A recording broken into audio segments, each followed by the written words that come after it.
Hello students, இன்றைக்கி நம்ம பார்க்க போகிறது வேவ் ஆப்டிக்ஸ்லேருந்து ஒரு previous year question. A parallel beam of light of 600 nanometer falls on a narrow slit and the resulting diffraction pattern is observed on a screen 1.2 meter away. It is observed that first minimum is at a distance of 3 millimeter from the center of the screen. Calculate width of the slit. So width na A ஓட value என்னன்னு கேட்குறாங்க. First data எழுதுமா? Lambda value கொடுத்துருக்காங்க 600 nanometre. அதை convert பண்ணிக்கலாம். 600 into 10 power minus 9 சொல்லலாம், இல்லைனா 6 into 10 power minus 7 metre அப்படின்னு சொல்லலாம். டி, கேபிட்டல் டி என்ன கொடுத்துருக்காங்க? Screen distance 1.2 metre. Next x1 value கொடுத்துருக்காங்க. என்னென்ன எடுத்துக்கணும்? 3 மில்லிமீட்டர். மில்லிமீட்டரை மீட்டராக மாற்றிப்போம்.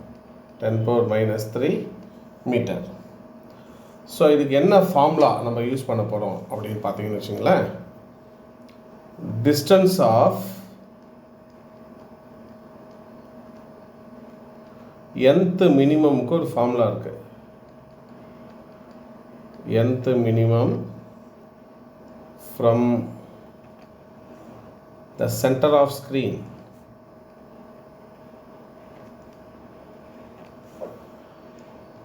ஸோ என்ன ஃபார்முலா அது?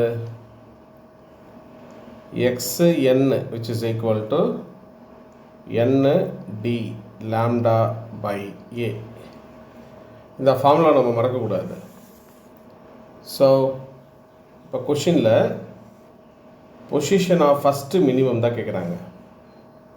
ஸோ என்ன அதெல்லாம் இந்த பாருங்கள், it's a first minimum.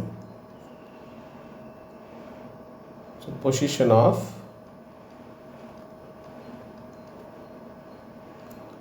First minimum.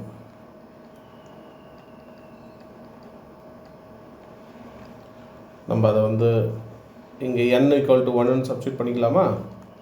அப்போ நான் x1 which is equal to n-க்கு பதிலாக இங்கே 1 ஆகிடும், d lambda by a. இப்போ நம்ம கண்டுபிடிக்க வேண்டியது இந்த ஸ்லிட்டோட வித்து, ஏவோட value. So slit with a which is equal to, அப்படியே ரீஅரேஞ்ச் பண்ணுவோமா? ஏவோட வேல்யூவை d lambda by x1. எல்லா வேல்யூவும் தெரியும் நமக்கு. 1.2 டியோட வேல்யூ மீட்டரில் into lambda 6 into 10 power minus 7, இதை நானோலின்னு சொல்லலாம், தப்பு கிடையாது. டிவைடட் பை x1ஓட வேல்யூ கொடுத்துருக்காங்க 3 millimetre. 3 into 10 power minus 3. So இதை சால்வ் பண்ணிங்கன்னா 2.4 into 10 power minus 4 மீட்டர் அப்படின்னு கிடைக்கும். இல்லைனா ஏவோட வேல்யூ நம்ம என்னன்னு சொல்லலாம்? 0.24 மில்லிமீட்டர் அப்படின்னு சொல்லலாம். தேங்க்யூ.